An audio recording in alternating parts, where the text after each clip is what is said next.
Dear friends, welcome to my career my future, the team of expert counsellors. अभी हिमाचल प्रदेश की vacancy आई। अगर आपको याद होगा 2 अगस्त का जो मैंने वीडियो बनाया था, मैंने खास तौर पे एनआरआई के बारे में एक बात बताई थी कि ऐसे क्या कारण है कि एनआरआई की सिर्फ 20 सीट्स हैं हिमाचल प्रदेश में गवर्नमेंट मेडिकल कॉलेज में, लेकिन उसके बावजूद भी वो खाली रह जाती हैं। सो उसके कारणों को मैंने बहुत डिटेल में बताया था और अब जो वो वैकेंसीज आई हैं, इस बार फिर वही चीज़ विजिबल है। हिस्ट्री जो है वो अपने आप को रिपीट कर रही है। सो 20 में से 15 सीट एनआरआई कोटा की गवर्नमेंट मेडिकल कॉलेज की वैकेंट हैं, सिर्फ 5 सीट्स ऑक्यूपाई हुई हैं। थोड़ा सा हिस्टोरिकल डाटा पे चलते हैं, पीछे चलते हैं। ये इतिहास आज का नहीं, बहुत पुराना इतिहास है। और पेरेंट्स जब 20 सीट्स अलॉट हो जाती है तो पेरेंट्स एकदम घबरा जाते हैं कि हमारा क्या होगा, अगर हमारा नंबर 60 है 70 है तो क्या हमें हिमाचल में सीट मिलेगी कि नहीं मिलेगी। इन चीज़ों पर भी बात करेंगे, राइट। 2022 की बात करें तो 20 में से 16 सीट खाली पड़ी थी। 23 की बात करें तो 20 में से 18 सीट खाली पड़ी थी। 24 में भी 20 में से 18 सीट खाली पड़ी थी और अब 25 में 15 सीट खाली पड़ी है। पिछले साल की अगर मैं बात करूं तो सेकेंड राउंड के अंदर ये हालत हो गई थी कि जो 74 एनआरआईज एप्लीकेशंस आई थी, वो सारे एनआरआईज पता नहीं कहाँ चले गए और 2 स्पॉन्सर्स को भी सीट मिली। मतलब वो सारे जो 74 एप्लीकेशन जो हैं वो ट्रीट हो गई, वो डील की गई और उसके बाद कोई एनआरआई बचा नहीं और फिर स्पॉन्सर को बुलाना पड़ा, स्पॉन्सर्स को सीट दी गई। सेकेंड राउंड की 2024 की पिछली बार की कहानी ये है। इस बार अब 99 एप्लीकेशंस हैं। इस बार भी कुछ ऐसा ही होने वाला है और इसीलिए एक वजह ये भी है कि हिमाचल प्रदेश ने अभी सेकेंड राउंड के लिए स्पॉन्सर्स को अलाउ कर दिया।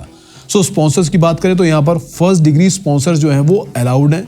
फर्स्ट डिग्री की डेफिनेशन आप अच्छी तरह जानते हैं तो मैं उसको रिपीट नहीं करूंगा। बात करते हैं अब एक कॉलेज की वैकेंसी को लेकर। यहाँ पर आईजीएमसी शिमला दोनों की दोनों सीट वैकेंट पड़ी हैं।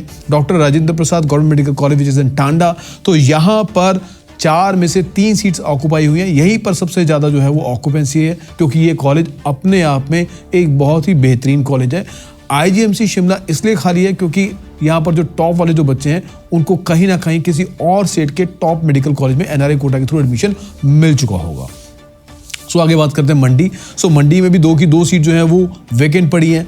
नाहन की बात करें तो नाहन में 4 में से सिर्फ 1 सीट ऑक्यूपाई हुई है, 3 सीट यहाँ पर वैकेंट पड़ी हैं। सिमिलरली हमीरपुर में भी 4 में से 1 सीट ऑक्यूपाई हुई है, 3 सीट यहाँ पर वैकेंट पड़ी है और चंबा में 4 की 4 सीट वैकेंट पड़ी है। ये कॉलेज वाइज जो है वो फिगर्स थी। टोटल 15 सीट यहाँ पर वैकेंट पड़ी है।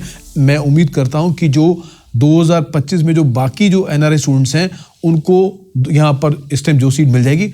कारण मैं फिर रिपीट करता हूँ, बहुत सारे एनआरआई जो हैं जो दूसरी कंट्री से हैं, जो खुद एनआरआई हैं, वो प्रेफर करेंगे कि हिमाचल प्रदेश की जो सिचुएशन है, कहीं पर पहाड़ गिर रहे हैं, कहीं पर बादल फट रहा है, कहीं पर जो इस टाइम जो है जो हालात जो बारिश की वजह से चल रहे हैं, उन चीज़ों से डरते हुए पेरेंट्स भी डरते हैं कि डिग्री से ज़्यादा हमारे लिए हमारे बच्चों की जो सहूलियत हैं, कंफर्ट्स हैं, वो ज़्यादा इंपॉर्टेंट है।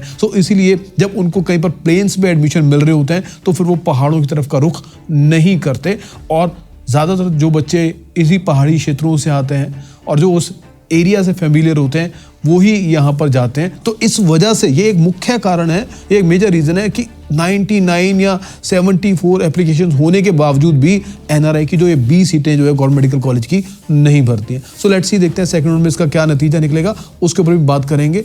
जब एक बार फिर से मेरिट लिस्ट वगैरह आएगी, देखेंगे कितनी नई एप्लीकेशन है, उसकी असेसमेंट करके भी हम आपके साथ एनालिसिस को शेयर करेंगे। चैनल से जुड़े रहिए, बेल आइकन को प्रेस कीजिए ताकि आने वाले हर वीडियो का नोटिफिकेशन आप तक पहुंच जाए। चैनल को सब्सक्राइब करना भी मत भूलिएगा। इससे आपके पास जो अभी इंपॉर्टेंट काउंसलिंग के राउंड्स हैं उनकी इन्फॉर्मेशन का नोटिफिकेशन आप तक पहुंच जाएगा। Thank you very much.